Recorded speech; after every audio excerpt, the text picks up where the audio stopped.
So first 100 days, how do you fix it, Oh, buddy? there's so much How I do want you to change do. us all? How do you First change off, us all step right now? one, drain the swamp. WPS Supply Co. A cyber frontier. I tried to picture clusters of loadouts and deals waiting to be released. What did they contain?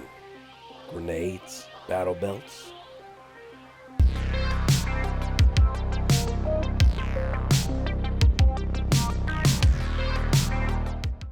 What's happening, guys? Welcome back to the Warrior Poet Society YouTube channel. I'm joined with Matt Beaudreau. He is new to our Warrior Poet team. He's going to be making lots of content with us. You're going to love him. A like-minded warrior poet. His day job is in the educational space. Apogee Strong. Mentoring young men, raising good men, not counting on fixing broken men later, raising good men right now. I love it. Links in the description, but I would like to press us both into a subject that we don't like because it's yucky and awful and confusing and corrupt, and that's politics. You want to talk some politics?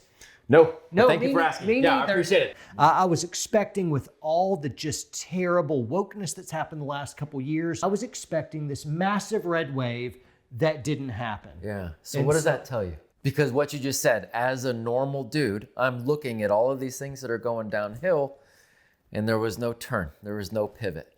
So what does that tell you?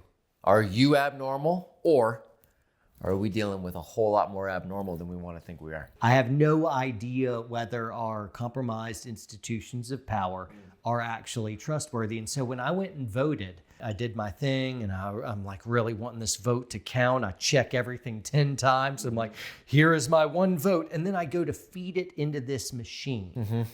And it says right there across the top, Dominion. I'm like, I was thinking about, like, what does it mean, Dominion?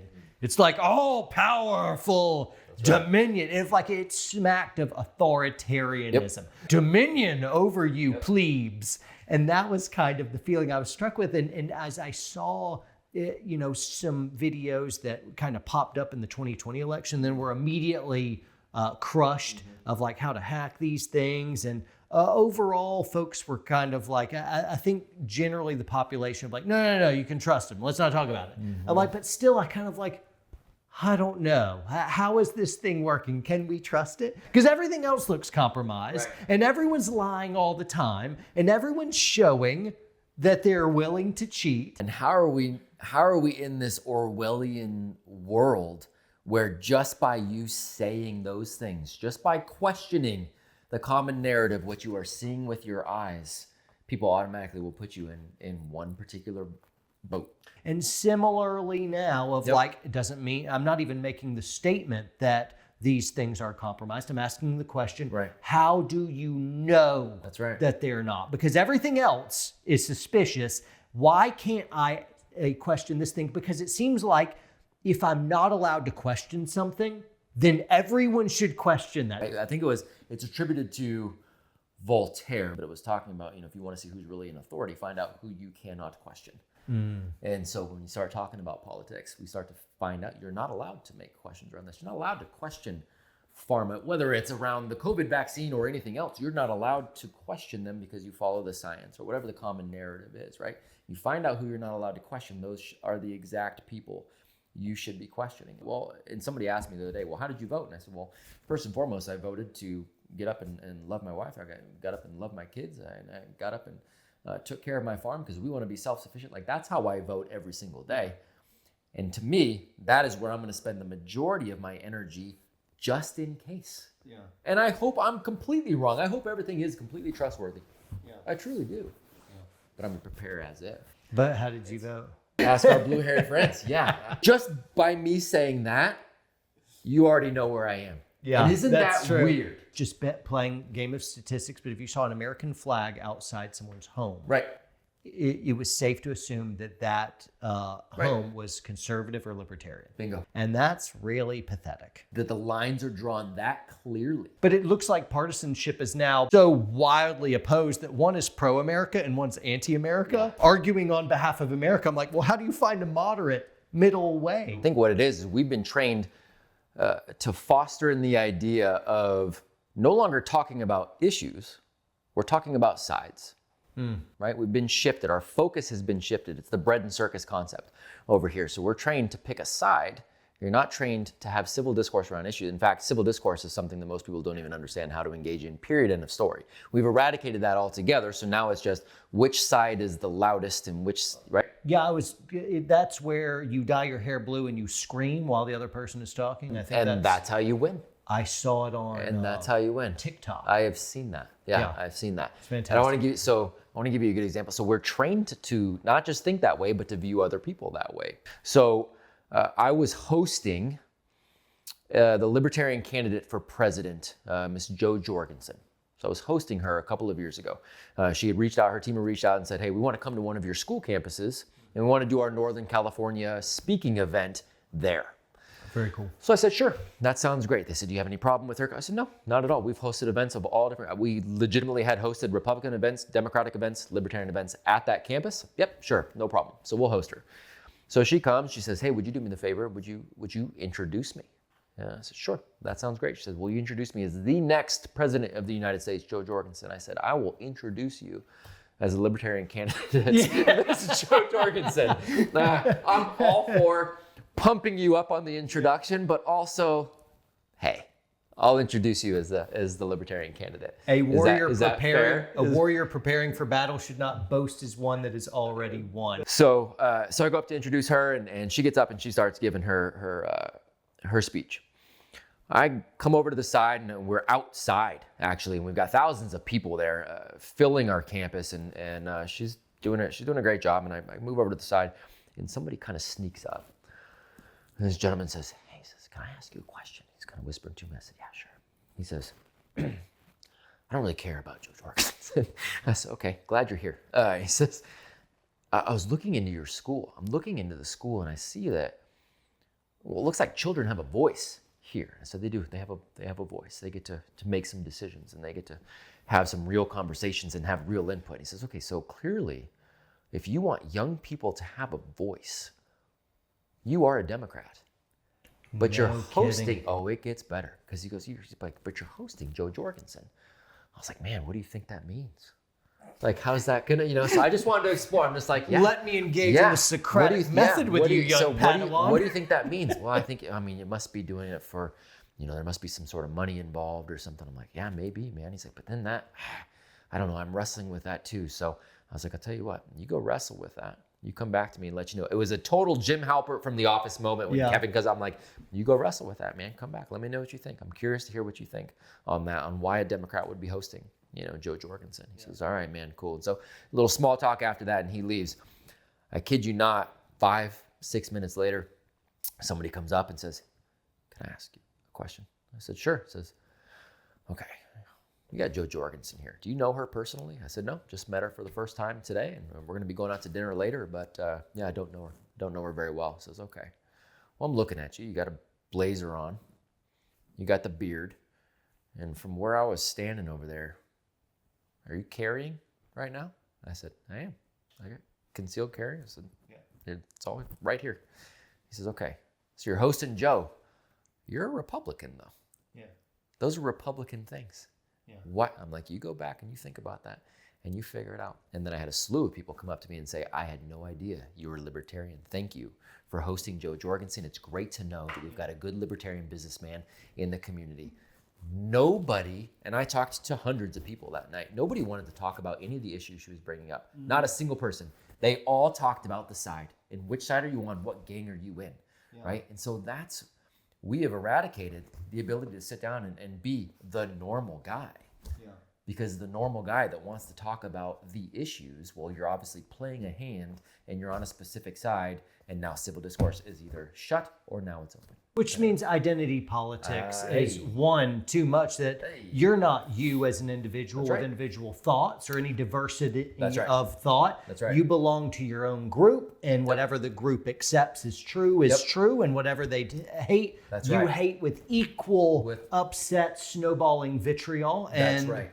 And even if we're on the same team, if I want to talk to you about the issues, and we don't want to just go, hold on, let's go rah and fight the enemy, there's not a lot of conversation that goes on there either. Yeah. we're in a bad spot when that's when. And as that's the Orwell would motivation. say, the party is always right. The party is always All that right. exists is a never-ending present in That's which right. the party is always right. Always correct. George Yeah. Orwell. Yep. Where do you go from that? Do you even play that game? Yeah, And I I have hate- to, right? because politics has gobbled everything up. And if you don't engage in politics, you're going to be ruled by weaker men, and they'll be able to grab your freedom and exert tyrannical control over you to destroy freedom in your entire way of life. Yeah, I have to play the game. And that's isn't that the hard part though? I look at that and go, do I even play? Do I take, if I've got X amount of energy during the day, do I take some of that energy and play the game because I'm so hopeful when I've got that same healthy distrust? Or do I take all of that energy just building the fortress where it doesn't matter what's going on? That's the game I play with myself. Nope, you have to. That's the you game I have to play do with both myself. simultaneously. You have to do both simultaneously. No one can afford political apathy anymore because politics is literally controlling every single area of your life, and we cannot afford to sit on the sidelines while people do awful, terrible stuff. Of freedoms at stake, and even if we're able to hold up for a little while, eventually they're coming for you. That's exactly right. know, and and so so- that's where I go. And I'm not saying that I should be politically apathetic. What I'm saying, that's where my mind goes, right? So I go, okay, gosh, where am I going to spend that energy? Because I'm looking at history is repeating itself. We have got such division. We have got such dominion being claimed by an authority. Well, the last time I heard this story, in order to make it better, something completely new had to be created. What is that new thing? Right? So what is that new thing? That's my question. What is the new thing? It was clear in education for me, right? So Yeah. I built a new thing. I built the new schools because, hey, we're not going to beat this here. So when I'm looking at the political system and I'm going, hey, is there a way, like, is it just the consistent battle back and forth? Referencing what I was talking about earlier. And my kids are going to have to play this game if we're going back and forth. And it's like, oh, it's a blue wave and we're going to ride out and it's going to be, to me, every wave, it doesn't matter where it's going, we are slowly but surely getting worse. Yeah. We're getting worse. Yeah, I think I already see it materializing, that new thing. So what do you think that looks What like? happened, I think, when the lefties started messing with kids, and then mama bears woke up all over the country.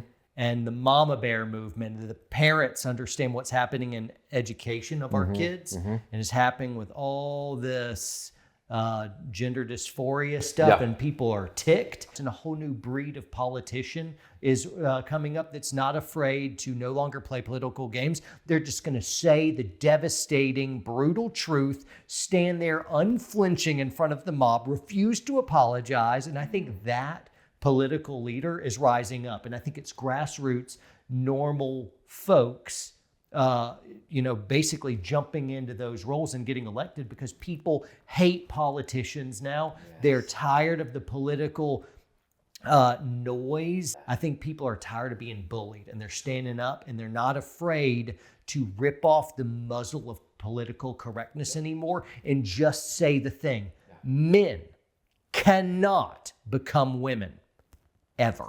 Period. A man can become a woman no more than a man can become a dinosaur. You just can't do it. That's right. You're a man, and that's all there is to it. And if you don't like it, then you don't like facts. And that's exactly right. They've got to stop playing the game. So they need to simultaneously point out the obvious like that. They need to say that. They need to stand on those morals, that set of values, and then they need to focus their efforts on building the new. Do you have anybody that you like? Do you have anybody that you've seen? I don't know if you want to go into that specifically, but do you have anybody that's coming out from that grassroots movement that you like? You'd like that they're focused on that? Absolutely. They're not wanting to play that game? Absolutely. I'm highly excited to announce Matt Beaudreau for President of the United States.